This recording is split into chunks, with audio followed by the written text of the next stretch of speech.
Jadi di sini untuk rumah pendidikan itu fokusnya bukan cuma untuk guru dan siswa, tapi semua stakeholder pendidikan.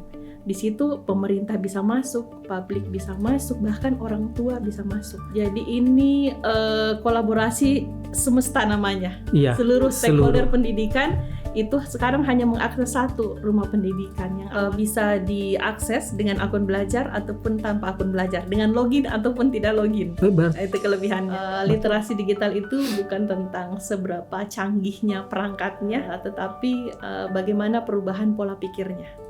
Itu terutama bagi seorang guru. Guru itu adalah pembelajar sepanjang hayat. Guru tidak boleh berhenti belajar. Kalau guru berhenti belajar, maka guru berhenti aja mengajar. Permasalahan pembelajaran apa yang ada di kelas saya yang itu bisa dibantu dengan teknologi. Pertanyaannya begitu. Sehingga teknologi itu menjadi alat saja, menjadi tool saja. Tuannya itu tetap tujuan pendidikan.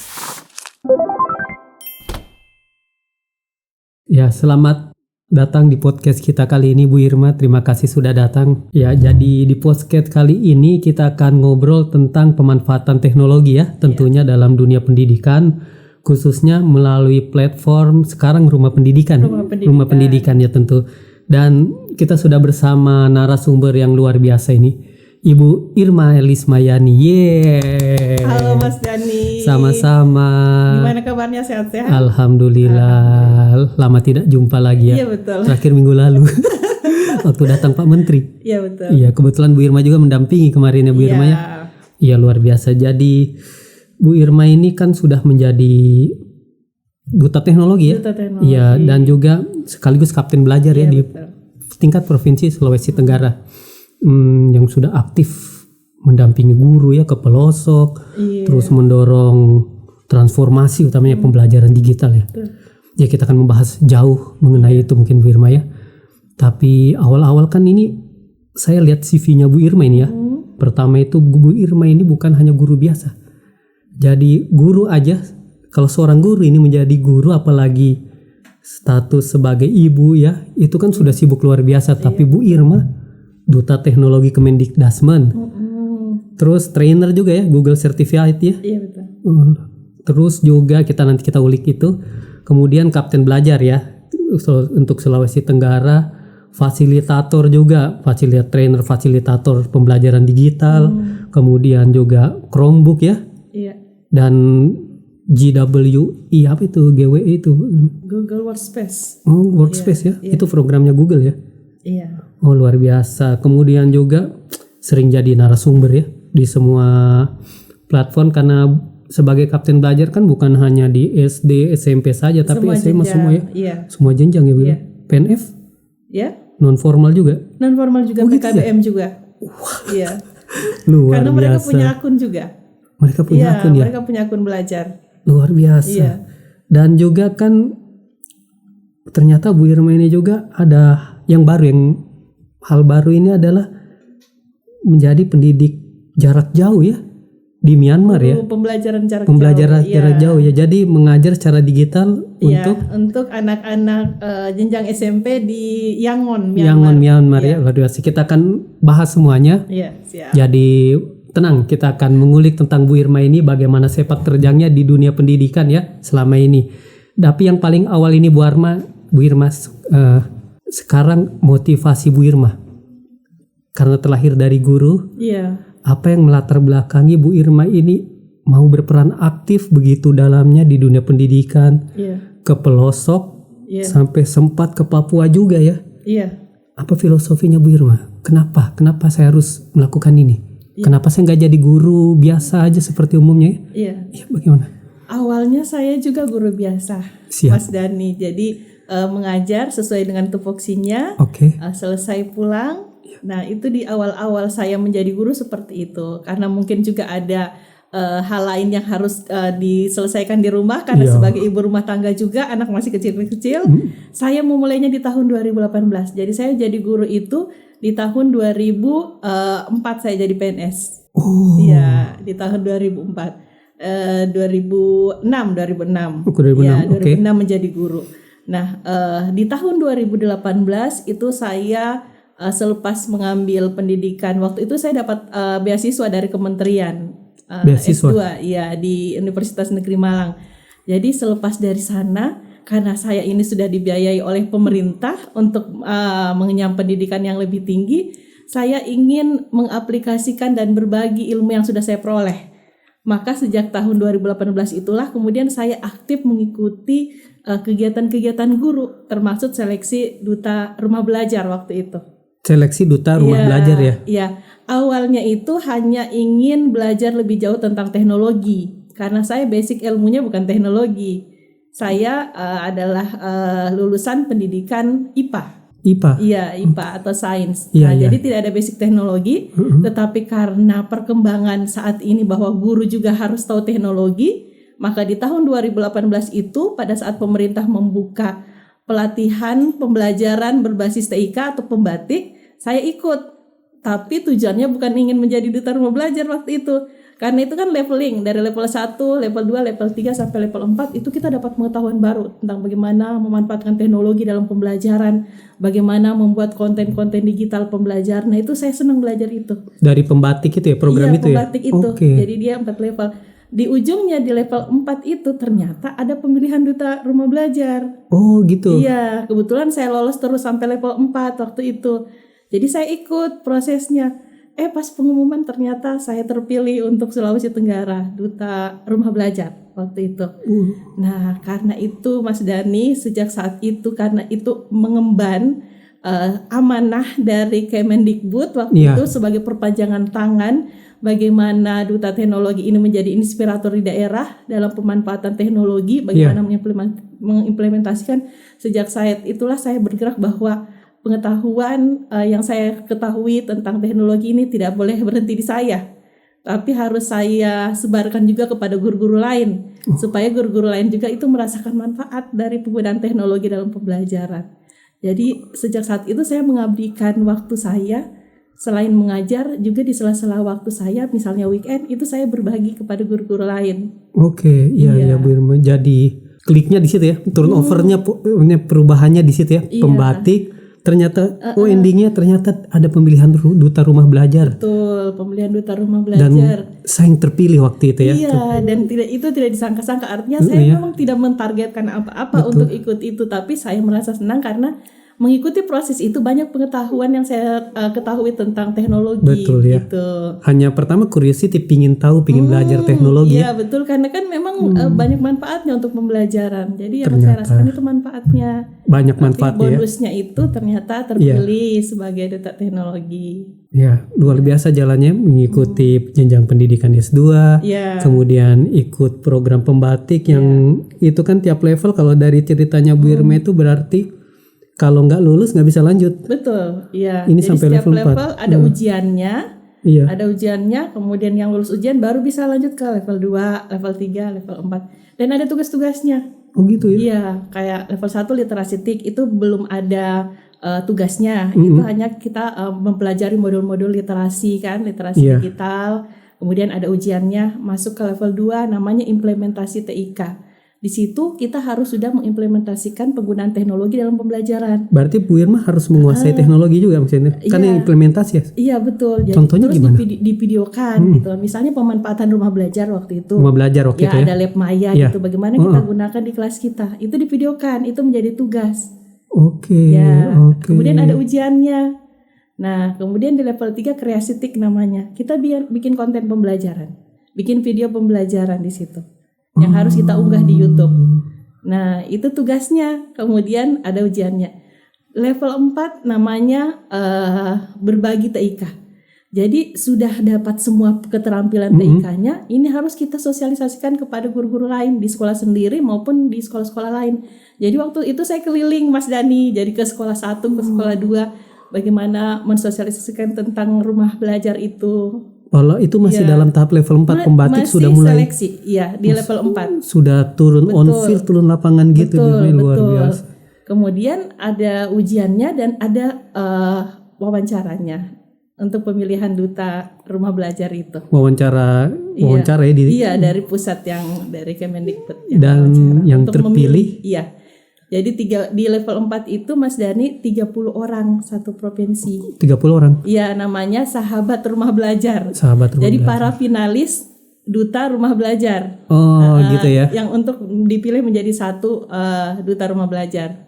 Luar biasa Bu Irma ya. Jalan perjuangannya itu, tapi bukan perjuangan, ini namanya adalah kita curiosity, kita pingin dan terbuka jalan untuk melangkah.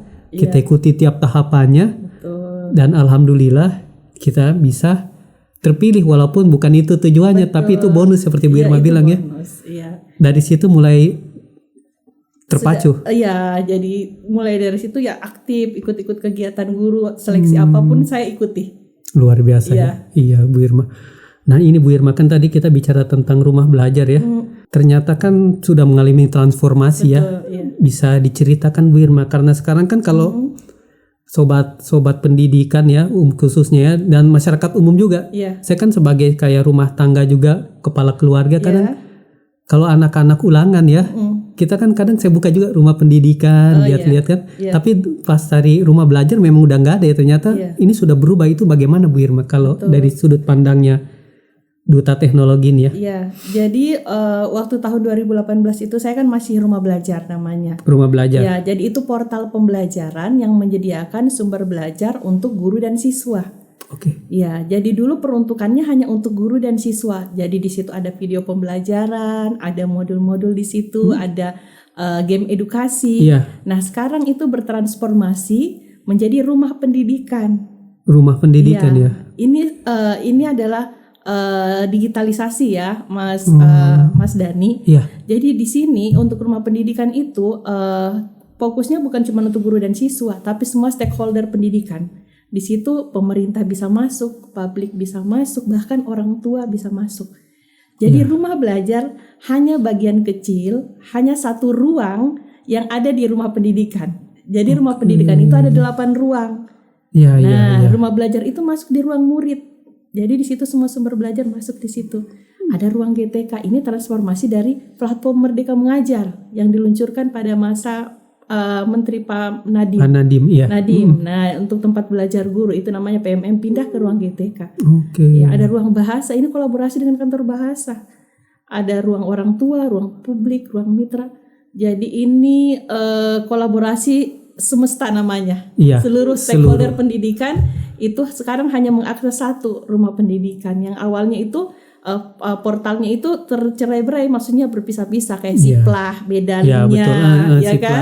Dapodik beda linknya, akun belajar beda linknya, rumah belajar beda. Nah di sini sekarang disatukan di rumah pendidikan. Jadi dia sudah super aplikasi. Iya ya, masternya lagi. Iya betul. Jadi kita tinggal membuka di Google rumah pendidikan misalkan ya, klik nanti sudah ada semua di situ ya. Sudah ada semua, ruang-ruangnya sudah ada semua. Jadi kita tidak perlu menghafal banyak-banyak link lagi. Iya benar ya. Sudah jadi satu rumah di situ. Nah kebetulan rumah belajar ini dulunya sekarang masuk di ruang murid. Iya betul. Iya. Ya Bu Irma, kalau kan dulu rumah belajar ya, kemudian sekarang kan jadi rumah pendidikan yang begitu luas ya, mencakup semua. Sebagai Duta Teknologi atau Kapten Belajar ini ya, yang dulu fokus rumah belajar itu, berarti Bu Irma juga harus mampu menjelaskan kalau ada yang bertanya, bukan hanya siswa berarti guru apa.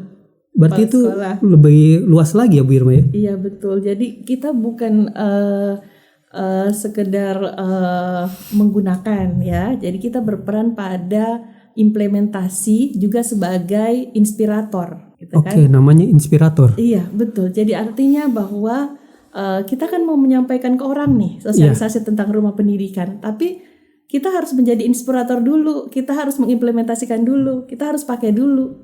Kalau kita pakai, tentu saja kita sudah ulik-ulik semuanya, Mas Dani. Dan kita harus paham isi di dalam rumah pendidikan apa, untuk kemudian mensosialisasikan atau menyampaikan kepada user atau pengguna.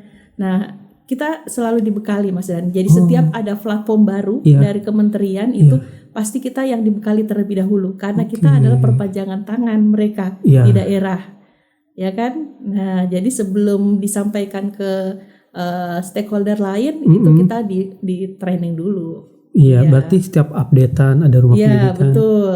Diadakan semua duta teknologi dijelaskan duta teknologi, dulu, kapten, perpanjangan semua tangan ya. mendapat pembekalan terlebih dahulu. Betul. Iya. Berarti memang kalau kita menjadi duta teknologi gini, kita memang basicnya kita ini memang mau belajar ya. Betul, tidak boleh berhenti belajar. Iya betul ya. Nah betul, Bu Irma sendiri nih ya, karena melihat dari gambaran rumah pendidikan aja ini dengan perjalanan Bu Irma ini kan kalau bisa dibilang sudah seperti superwoman untuk saat ini kan ya, luar biasa sekali. Nah ini dibanding dulu kan selagi hanya jadi guru saja, dengan keadaan sekarang ya, bila mana Bu Irma ini menginspirasi banyak orang itu. Kalau dari peran keluarga sendiri ini seperti anak mungkin suami ya. Apakah mereka, bagaimana tanggapannya lah Bu Irma lagi itu? Apakah mendukung? Kan ini kan pasti harus banyak saling sharing sama suami, saling membagi lagi tugas lain-lain ya.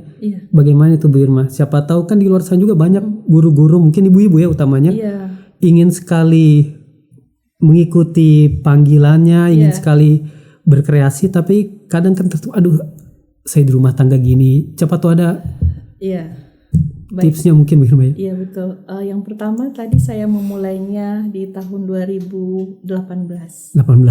Artinya pada masa anak-anak masih kecil itu saya belum terlalu aktif Mas Dhani. Oh masih, iya betul. Saya pas 2018 itu sudah besar gitu kan, anak-anak, artinya bukan balita lagi begitu. Iya, nggak harus dijaga mungkin, yang nggak harus ditungguin. Oke, mereka betul. juga sekolahnya rata-rata sekolahnya full day. Oh iya, betul. Jadi kami berdua itu, saya dan suami itu juga sampai sore. Iya, kan kita sekarang kalau PNS sampai sore ya Mas Dhani ya. Suami kerja juga PNS ya Bu ya?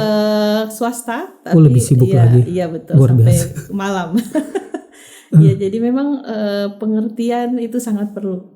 Iya, tetapi kita juga tidak boleh melupakan tanggung jawab begitu, Mas Dhani. Jadi saya ketika di luar saya mengerjakan pekerjaan saya, ketika di rumah saya melakukan pekerjaan saya juga sebagai ibu rumah tangga.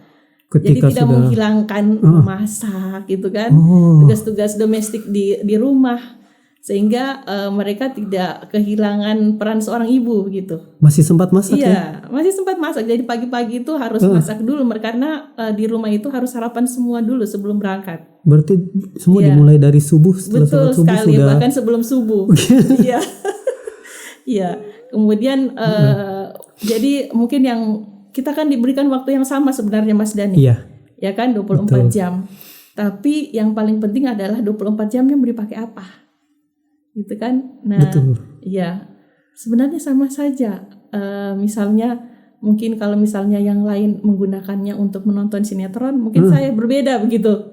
Oke, ya betul. Iya kan. Nah, jadi saya memanfaatkan waktu-waktu di rumah itu ya memang benar-benar untuk keluarga pada saat di rumah gitu. Kemudian kayak weekend, kita kan masih punya weekend nih, Sabtu atau Minggu. Kalau pas memang tidak ada jadwal seperti itu, ya memang benar-benar untuk keluarga.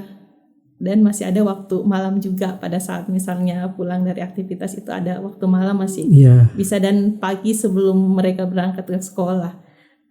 Iya, jadi itu saja, yang penting ada pengertian juga gitu di keluarga, dan tentu saja tidak melepaskan tanggung jawab juga.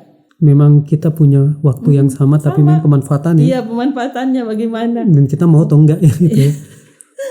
Nah, luar biasa ya, mungkin bisa juga diikuti ya sama ibu-ibu lain, tapi memang anak-anak sudah besar juga ya waktu itu ya, jadi sudah lebih longgar mau bikin apa. Tapi anak-anak juga hebat ya, artinya mereka sudah mengerti. Iya betul, kalau saya keluar daerah mereka juga mengerti, jadi sudah mandiri juga gitu. Iya deh, luar biasa Bu Irma ya. Itu mungkin ya filosofinya Bu Irma ya. Jadi karena Bu Irma sudah jalani dari 2018 sampai sekarang, dan keluarga juga bisa berjalan dengan beriringan. Pagi-pagi saya masih mengantar sekolah. Masih anak-anak. Kita. Iya, saya mengantar. Pulangnya lagi, saya jemput lagi jam 5. Begitu setiap hari Mas Dhani. Oh itu ya, di situ ya. Kita akan menjemput. Berarti Bu Irma jemput ya? Antar jemput. Nanti balik lagi, berurusan lagi. Iya. Iya, kayak gitu. Jadi mereka tidak kehilangan ibu sebenarnya. Sosok seorang ibu. Iya. Masih masak. Iya. Masih juga ke pasar pasti kalau masak ya. Oh pasti. Tapi kalau urusan lain juga maksudnya interaksi sama keluarga lain apa masih juga disesuaikan mungkin waktu ya. Betul, tetap kan sekarang ada media komunikasi juga kita bisa video call. Iya. Digitalisasi ya. Memang betul-betul duta teknologi. Ya, Bu Irma mungkin lebih teknis lagi ya ini teman-teman kan pasti lihat Bu Irma ini digital tuh. Ini transformasi digital kan apalagi tadi kita bahas tentang dunia pendidikan utamanya itu tentang portal rumah pendidikan itu sendiri ya Bu Irma ya. Kalau sekarang itu di ruang murid kan Bu Irma itu kan ada yang namanya tadi saya tertarik dengan edu game itu ya. Saya pernah coba buka-buka kasih main anak memang fiturnya itu masuk mungkin agak loading mungkinnya tapi menarik anak-anak suka main di situ ternyata ada fitur permainan gitu ya. Game edukasi. Iya. Kan dia bisa offline itu bisa. Rumah pendidikan itu bisa offline atau harus online terus sih kayak gitu? Bisa offline. Iya betul. Jadi rumah pendidikan itu bisa diakses dengan akun belajar ataupun tanpa akun belajar, dengan login ataupun tidak login. Itu kelebihannya. Berarti orang biasa bisa? Bisa. Masyarakat biasa? Iya, masyarakat karena memang ada ruang publik. Oh gitu ya. Kemudian mengenai edu game tadi, ya game edukasi ya. Ya game edukasi itu bisa kita akses dengan online, bisa juga offline, bisa kita download juga. Oh bisa di-download ya? Betul. Oh, jadi ini jadi bisa digunakan oleh daerah mana saja gitu kan. Tidak harus ada fasilitas internet yang memadai. Di daerah 3T pun bisa digunakan. Betul. Yang sumber-sumber belajarnya termasuk dengan game edukasi bisa. Versi offline bisa. Iya, karena game edukasinya keren. Maksudnya dia itu sudah modern tapi tetap menyentuh sisi edukasinya anak-anak. Iya, karena anak-anak saat ini Mas Dhani kan suka main game. Iya kan? Jadi bagaimana pendidikan itu juga masuk di hobi mereka begitu. Betul. Iya. Sekarang dibuatkanlah game edukasi. Bagus ya. Maksudnya mengikuti perkembangan. Betul. Masalahnya kan game-game sekarang kan bersifat komersil kan, yang hanya untuk senang-senang aja, nggak ada nilai-nilai edukasinya di dalam. Bahkan banyak kekerasan Mas Dhani. Betul. Iya. Iyalah. Semoga sebagai mungkin kalau sebagai masyarakat kayak saya orang tua juga kan ya. Bisa juga fitur-fitur gitu siapa tahu nanti bisa dikembangkan lagi karena menarik itu. Mereka senang, mereka fun tapi tetap tersentuh nilai-nilai pembelajarannya. Betul, bermain tapi ada nilai pelajaran di situ, ada edukasi di situ. Iya. Dan juga berarti kalau di-download biarpun di pelosok yang tidak ada jaringan tetap bisa disentuh dengan rumah pendidikan. Iya, bisa. Mengenai tadi itu Bu Irma kan tentang pendidikan yang pelosok itu mesti tersentuh kan. Bu Irma juga sempat ini ngikut kegiatan yang sampai ke Papua ya. Iya. Kegiatan apa waktu itu Bu Irma? Waktu itu di Maibrat, Papua Barat. Iya. Jadi pembatik juga di tahun 2019. Jadi setiap tahun itu kan Kemendikbud adakan pembatik. Pembelajaran berbasis TIK. Sampai sekarang? Sekarang belum ada lagi. Iya, terakhir itu 2025 ya. Nah, itu setiap tahun waktu itu. Jadi nasional seluruh Indonesia, tapi di daerah Papua Barat itu dia itu geografisnya sangat sulit sehingga jaringan internet itu tidak memadai. Iya, jadi yang seharusnya diselenggarakan secara daring itu harus luring dia. Maka dikirimkanlah tutornya ke sana. Betul. Tutornya, pelatihnya ke sana. Jadi saya waktu itu ke Maibrat. Tapi itu kan tantangan besar ya. Maksudnya ini duta teknologi. Teknologi kan yang kita tahu selalu harus online, terkait internet, online. Tapi ini dihadapin ke tempat yang sangat remote, offline. Iya betul. Bagaimana itu? Di sana banyak lokasi yang blank spot, ya kan. Jadi memang kita harus prepare. Artinya bahwa teknologi ini juga bisa menyentuh mereka. Kita mau memperlihatkan bahwa mereka pun guru-guru di sana yang banyak daerah blind spot, mereka tetap bisa menggunakan teknologi. Jadi waktu itu sumber-sumbernya itu kita download terlebih dahulu Mas Dhani, versi offline. Jadi rumah belajar versi offline. Versi offline-nya. Iya, jadi kami ke sana, kami share kepada mereka. Jadi pakai flash disk kan waktu itu, pakai hard disk. Nah, mereka ambillah itu sumber-sumber belajar. Jadi mereka tetap bisa putar di kelasnya secara offline. Oh, betul ya. Video-video pembelajaran termasuk tadi game edukasi seperti itu. Jadi mereka ingin disapa juga Mas Dhani. Iya betul ya. Iya, kalau kita tidak ke sana, mereka juga bisa tertinggal begitu. Artinya kita harus jemput bola ke sana. Betul ya. Iya. Sekedar sapaan saja sangat berarti ya Bu ya. Iya. Luar biasa sampai ke Papua begitu. Alhamdulillah Sudah diberi tugas juga. panjang Iya. perjalanannya. Dan juga ini di rumah pendidikan itu kan ada ini mungkin fitur yang menarik sekali. Namanya itu virtual lab. Iya. Laboratorium maya ya. Laboratorium maya ya. Karena kalau saya bayangkan tadi kalau nggak ada listrik, maksudnya nggak ada internet apa kan, ya pasti fasilitasnya kan nggak akan sebagus yang ada di perkotaan, apalagi nggak ada lab mungkin ya. Iya, banyak sekolah yang tidak ada labnya atau mungkin ada labnya tapi sarana peralatan laboratoriumnya itu tidak memadai.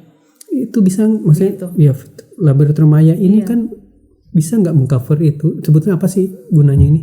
Iya. Laboratorium maya itu. Jadi ini untuk menjawab sekolah-sekolah yang mungkin tidak punya laboratorium atau tadi sarana prasarana labnya tidak memadai. Jadi anak-anak itu kan kayak misalnya ilmu-ilmu sains itu kan harus praktek, nggak bisa kalau cuma teori saja. Ya, gelas Sementara ukur, mereka apa. fasilitasnya tidak ada, Betul mencampur itu. larutan, Benar-benar. ya kan, melihat asam basa dan sebagainya. Maka disediakanlah laboratorium maya. Jadi mereka tuh praktek secara virtual, tetapi seperti benar-benar nyata, gitu kan. Jadi Menarik ya. iya, jadi mereka ikut merasakan nggak takut tumpah larutannya karena ini kan virtual. Oh jadi dia modelnya kayak game gitu. Ada tampilannya jadi kayak ada misalnya kalau mencampur. mencampur larutan di situ ada tabungnya, mereka ngambil dicampur terus nanti hasilnya ada gitu kan, gitu ada ya? perubahannya. Jadi benar-benar kayak lab biasa tapi ini secara virtual. Iya.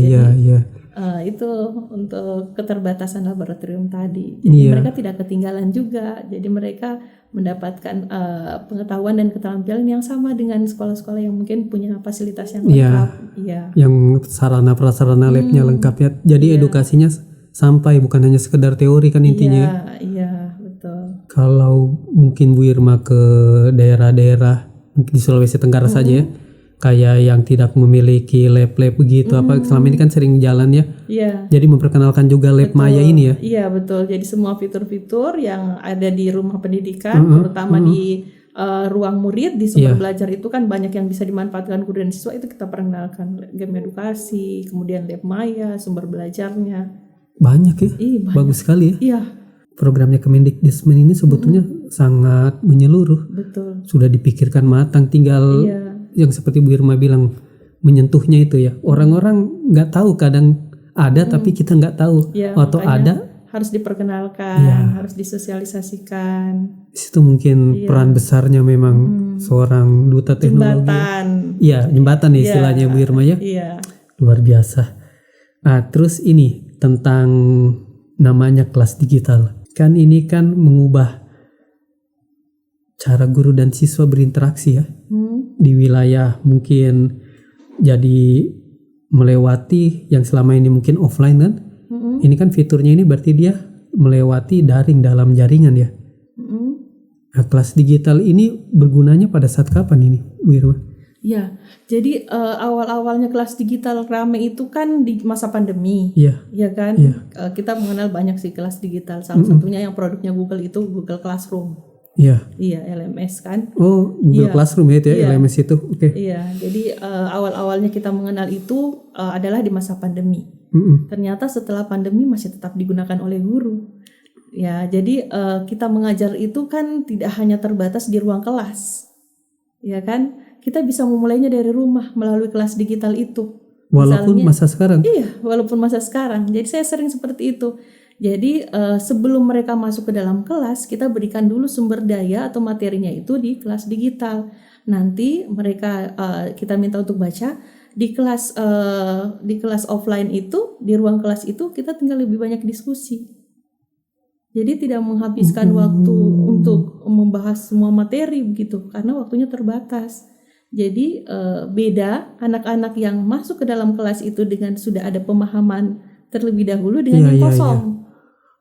Ya kan? Gitu ya. Iya, jadi sampai masa saat ini masih digunakan. Kemudian misalnya kita mau berikan tugas, kita tinggal berikan tugas di kelas digital, termasuk dengan mungkin uji pemahamannya.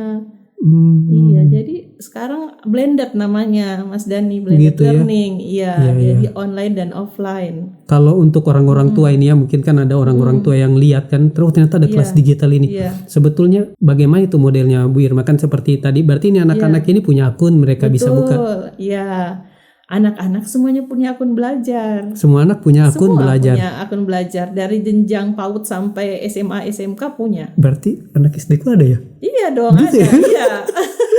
Aku aja baru tahu di Bu Irma. Iya. Jadi itu akun, kalian punya akun belajar? Punya, harusnya punya ini. Iya. Yang anak PKL punya akun belajar? Punya. Dia SMK kan? SMK ya? Iya, SMK punya.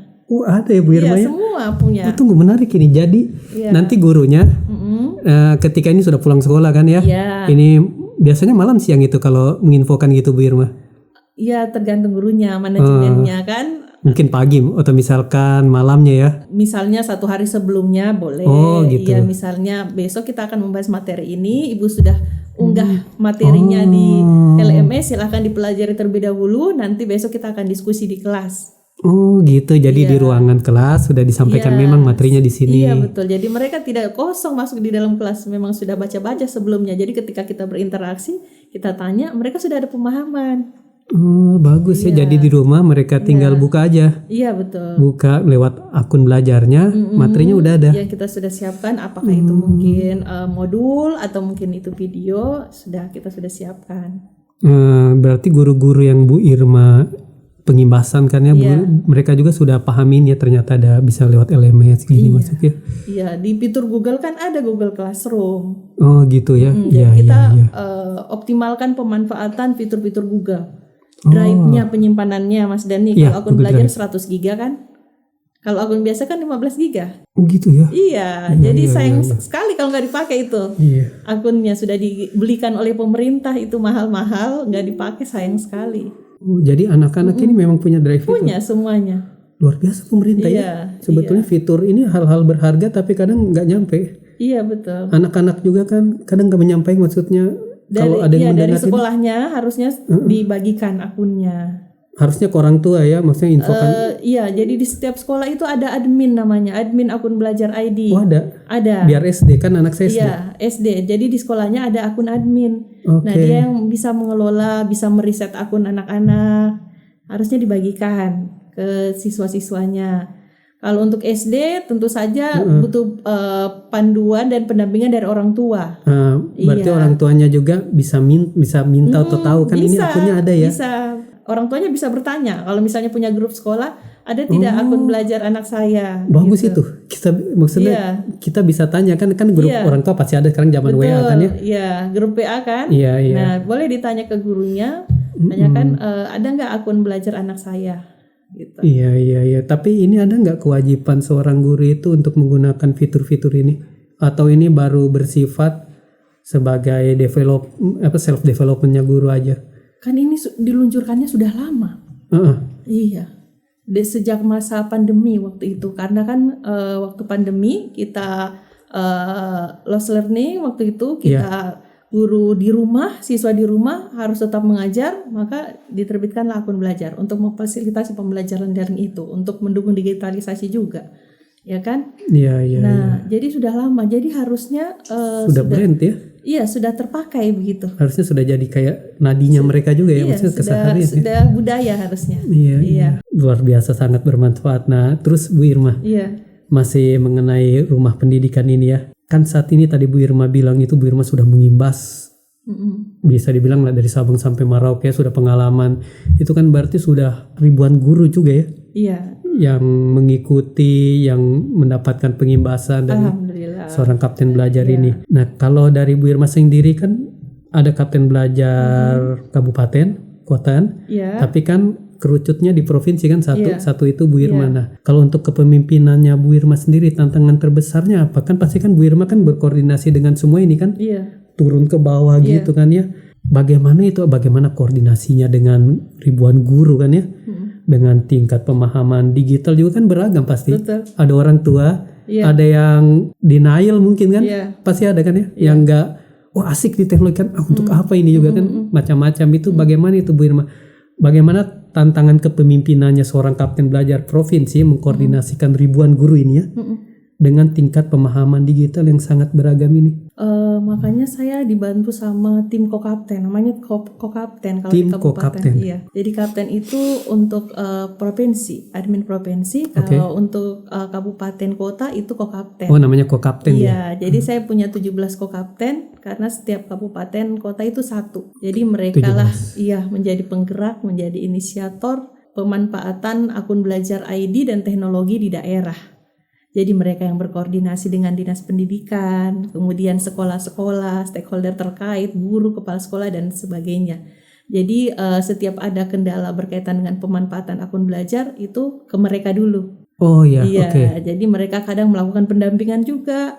Ada yang misalnya terkendala akunnya, ada yang mau di-reset akunnya. Pasti gitu kan ya? Iya, apalagi ketika mereka masuk ke ada program-program kayak PPG itu paling sibuk tuh Kokapten karena banyak yang bermasalah akunnya. Jadi kayak gitu. Jadi saya punya istilahnya tangan-tangan di kabupaten kota yang memudahkan juga saya berkoordinasi di kabupaten kota. Mereka melakukan pendampingan, mengatasi persoalan yang ada di daerah. Kalau tidak bisa diselesaikan ke saya. Oh, memang berjenjang ya Bu ya ilmunya. Kami punya grup koordinasi seperti itu. Jadi mereka lah yang lebih banyak berperan di daerah kabupaten kota karena mereka dekat. Iya, betul. Tempat tugas mereka gitu. Jadi mereka yang menangani permasalahan-permasalahan di daerah. Kalau tidak bisa diselesaikan ke saya, kalau saya tidak bisa, saya ke pusat. Ke pusat, memang tetap rapi koordinasinya Bu Irma ya. Iya. Kelihatannya sih simpel, tapi kan ini maksudnya semua jenjang ya Bu Irma ya. Betul, semua dengan jenjang. Semua guru-gurunya harus selalu ready. Harus selalu ready. Luar biasa. Karena guru yang terkendala itu tidak mengenal waktu. Mau weekend, mau malam-malam, kalau yang pas lagi mendesak lagi. Iya. Besok sudah ditutup nih, gimana program PPG-nya, akun saya masih bermasalah. Itu seperti itu, sampai seperti itu. Sampai begitu ya? Iya, jadi memang kita harus menyiapkan waktu gitu kan, menyiapkan waktu, pikiran gitu kan. Kadang juga kita harus memandu melalui telepon. Iya, betul itu kan masalah teknis itu sulit banget kalau dipandu melalui telepon kan. Betul. Tapi seperti itulah tantangannya. Jadi kan karena tidak semua stakeholder guru itu punya kemampuan dalam pemanfaatan teknologi yang sama. Iya, betul Bu Irma, betul ya. Jadi kadang ada yang harus dipandu, kadang kita sudah kirimkan tutorialnya belum juga mengerti, tetap harus kita pandu. Jadi tantangannya seperti itu. Harus sabar. Iya. Wih, bisa dibayangkan betapa sibuknya, apalagi kalau momen-momen tertentu ya juga ya. Iya, dan mereka sukarela Mas Dani. Sukarela ya? Iya, mereka nggak digaji lah itu Kak Kapten. Sukarela. Iya. Bisa didengar itu luar biasa. Jadi mereka membantu guru-guru di daerah, ya kan, dengan kendala-kendala dan sebagainya, tidak digaji. Di masa sekarang ya sudah masih ada, maksudnya orang yang berhati mulia begitu. Itu mulia Bu. Iya, mulia. Tidak ada. Saya sampaikan kepada mereka bahwa rezeki itu mungkin bukan dari sini, tapi dengan menjadi Kokapten mungkin membuka pintu-pintu rezeki lain. Luar biasa sekali. Jadi mereka kadang diundang juga oleh dinas, gitu kan, diundang juga oleh sekolah, seperti itu. Mereka jadi inspirator di daerah. Masih banyak ya maksudnya orang-orang yang ternyata di dunia ini memang masih ada orang-orang yang mau berkorban, meluangkan waktu untuk membantu guru-guru, membantu orang lain menjadi lebih baik. Iya. Dan bukan hanya sekedar material saja. Iya. Luar biasa Bu Irma. Saya jadi terharu sekali perjuangan Bu Irma dengan teman-teman ini. Kalau kita lihat perkembangan digitalisasi ini kan ya, dan Bu Irma juga dengan teman-teman yang sukarelawan ini yang betul-betul maksudnya meluangkan waktu. Iya. Mengorbankan waktu ini. Apakah standar pendidikan kita ini, Indonesia ini 5 tahun ke depan ini mungkin ya, itu akan seperti apa? Karena kan ini kalau kita berjuang gini, sukarelawan ini harus kuat semangatnya, visinya kan. Saya ingin gini, idealismenya itu kan tinggi sekali. Memang apa sih yang ingin diraih ini untuk pendidikan itu? Harapan itu selalu ada ya Mas Dani. Artinya saat ini kita selalu berusaha bagaimana digitalisasi ini bisa menyentuh seluruhnya gitu ya. Jadi tidak hanya di kota-kota besar dengan fasilitas internet dan jaringan yang memadai, tetapi di seluruh pelosok, termasuk di daerah 3T. Jadi harapannya adalah bagaimana anak-anak Indonesia, murid-murid itu mendapat fasilitas dan layanan pendidikan yang sama. Kenapa harus digitalisasi? Karena zamannya saat ini adalah zaman digital, gitu kan? Kenapa pendidikan harus digital? Karena semua kehidupan kita itu sudah berbau digital. Sehingga pendidikan juga harus digital. Edukasi kita saat ini adalah bagaimana guru-guru itu kemudian bisa memanfaatkan teknologi dalam pembelajaran, melakukan digitalisasi pendidikan, tentu saja untuk mempersiapkan anak-anak ini untuk masa emasnya mereka 25 tahun mungkin ke depan. Betul. Gitu kan, kita tidak berpikir dengan keadaan anak-anak saat ini, tapi bagaimana mereka nanti bisa menjadi orang di 25 tahun ke depan dengan apa yang kita berikan saat ini. Nah, edukasi yang selalu kita berikan kepada para guru itu adalah bagaimana teknologi ini bukan menjadi beban sebenarnya, karena masih banyak guru yang menganggap bahwa ini beban, ya kan? Ya, betul. Tapi bagaimana kemudian teknologi ini justru membantu mereka, memberikan kemudahan mereka, misalnya dalam menyiapkan bahan ajarnya, ya kan? Dalam ujiannya yang dulunya kertas sekarang bisa secara digital, itu kan sangat meringkas waktu pekerjaan,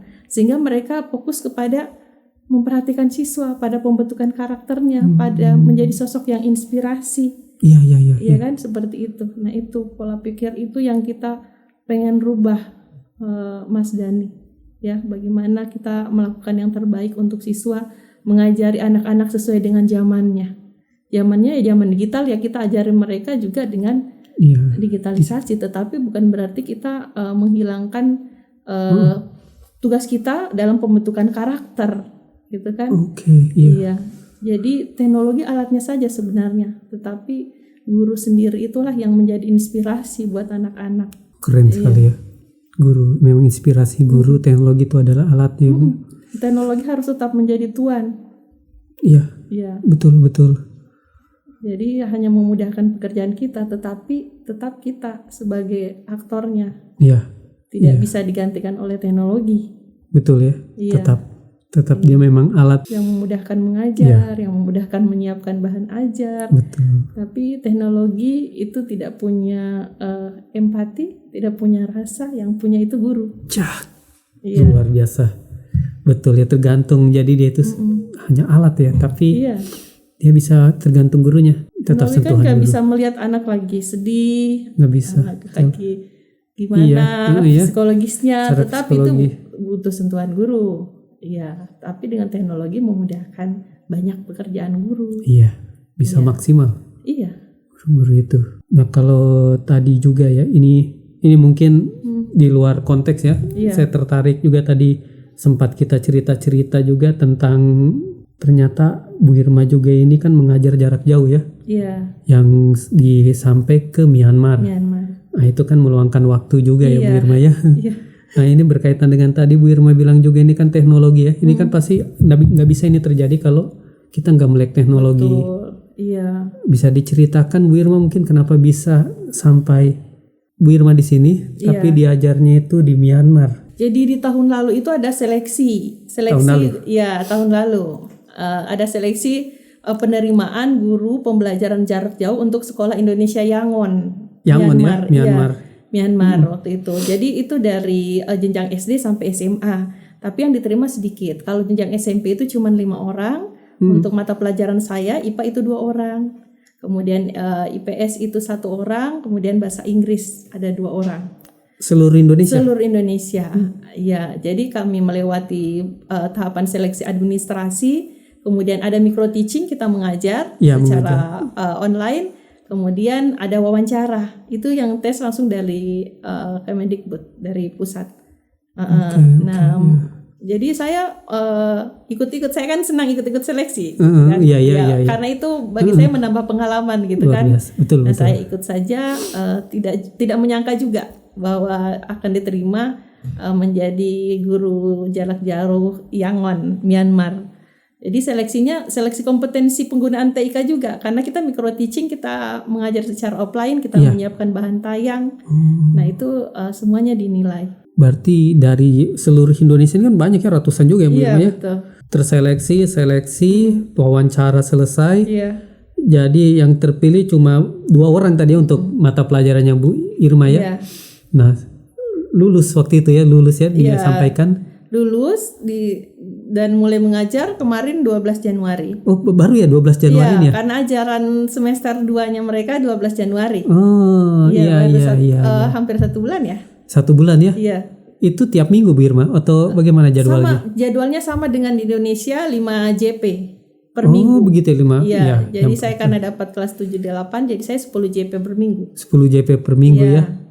Yang diajar itu siapa saja Bu Irma? Saya dapatnya kelas 7-8 SMP. 7-8. Ya, jadi kelas 2 dan kelas 1 dan kelas 2 SMP. Berarti itu orang Indonesia juga di sana? Orang Indonesia, ya, anak-anak kayak anak-anak kedutaan. KBRI, ya, staf-staf di sana, ada juga pengajar yang di sana, anaknya juga di situ sekolahnya. Iya, berarti kalau begini berarti seperti yang Bu Irma tadi bilang ya, kan ini jarak jauh ya. Pasti kan dimanfaatkan lagi rumah pendidikan ini ya. Iya, termasuk tadi kelas digital. Google Classroom kepake. Berarti sebelum pelajaran apa Bu Irma juga masukkan bahan belajarnya ya. Masukkan materinya, masukkan LKPD-nya, praktek-prakteknya, uji pemahamannya. Jadi kita sudah memang menyiapkan sumber daya belajarnya di Google Classroom. Iya. Sebelum kita pertemuan secara online via Zoom. Memang betul-betul teknologi ini nggak mengenal jarak. Betul. Kalau kita mau belajar dan kita harus belajar. Sebetulnya. Karena guru harus belajar. Harus belajar guru. Iya. Tidak ada kata berhenti belajar untuk guru ya. Sepanjang hayat. Betul. Luar biasa sekali. Sampai sekarang sudah jadi itu. Bu Irma bagaimana membagi waktu di sekolah itu, kan mengajar juga online ini ya? Iya. Jadi setelah mengajar di sekolah itu kami kan pembelajaran di sekolah itu sampai 2:30. 2:30 sore ya? Iya, sampai 2:30 sore, ada juga yang jam 3. Jadi yang selepas saya mengajar itu saya memulai mengajar di Myanmar itu Senin dan Rabu itu di 2:30. Jadi sudah selesai mengajar di sini. Oh, pas ya? Iya, jadi pas. Jadi memang saya sudah sesuaikan waktunya. Ketika tidak ada kelas di sini, saya mengirimkan jadwal, mereka atur supaya saya masuk di jam-jam yang tidak mengajar di sini. Luar biasa ya. Jadi selesai jam 4 sudah pulang, selesai juga pembelajaran di Myanmar. Dua-duanya terselesaikan. Dua-duanya alhamdulillah terselesaikan. Sekolah selesai. Iya. Kelas jauh ini. Iya. Online ini juga terselesaikan. Iya, betul. Memang guru juga itu selain mampu untuk menguasai teknologi, secara psikologi juga harus bisa menginspirasi. Dia juga harus pandai mengatur waktunya ya. Harus pandai mengatur waktu. Manusia super guru-guru ini. Efektif kan, kalau guru kan waktunya efektif. Oh iya betul ya. betul. Iya. Ternyata maknanya dalam itu dan efektif. Dan terukur. Iya. Artinya kalau dia tidak masuk mengajar tidak bisa tuh kalau guru, karena anak-anaknya akan ribut berkeliaran. Iya betul ya. Kan? Betul. Yang dihadapinya manusia. Kalau mungkin orang yang di kantoran itu meninggalkan pekerjaan, mungkin komputernya nggak akan nangis. Enggak, masih bisa, kan? Masih ada toleransinya lah Bu. Iya, masih bisa disesuaikan. Kalau mengajar tidak bisa karena sudah terjadwal. Hal-hal begini Bu Irma semangatnya, bagaimana cara membagi waktu, bagaimana filosofi Bu Irma sebagai seorang duta teknologi, bagaimana mengembangkan pendidikan, dan ternyata terlepas dari semua itu memang kembali ke gurunya.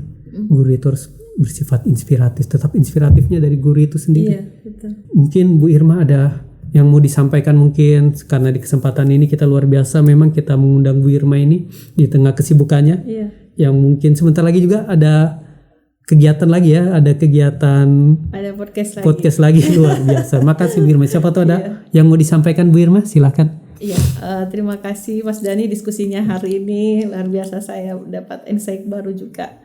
Jadi berkaitan dengan literasi digital. Literasi digital itu bukan tentang seberapa canggihnya perangkatnya, tetapi bagaimana perubahan pola pikirnya. Terutama bagi seorang guru. Guru itu adalah pembelajar sepanjang hayat. Guru tidak boleh berhenti belajar. kalau guru berhenti belajar, maka guru berhenti aja mengajar. Luar biasa, betul itu. Iya. Tidak ada kata berhenti Tidak belajar. ada kata berhenti belajar. Mau pensiun besok tetap harus belajar. Selama masih menghadapi siswa dengan perkembangan yang luar biasa, Iya. perkembangan zaman juga yang luar biasa, guru harus tetap update terus dan harus tetap terus belajar. Jadi tentang teknologi kita tidak lagi berpikir bahwa saya mau belajar aplikasi apa lagi ya. Tetapi kita rubah pola pikirnya tadi, mindsetnya tadi, permasalahan pembelajaran apa yang ada di kelas saya yang itu bisa dibantu dengan teknologi. Pertanyaannya begitu. Sehingga teknologi itu menjadi alat saja, menjadi tool saja. Tuannya itu tetap tujuan pendidikan. Keren sekali Bu Irma. Iya. Luar biasa.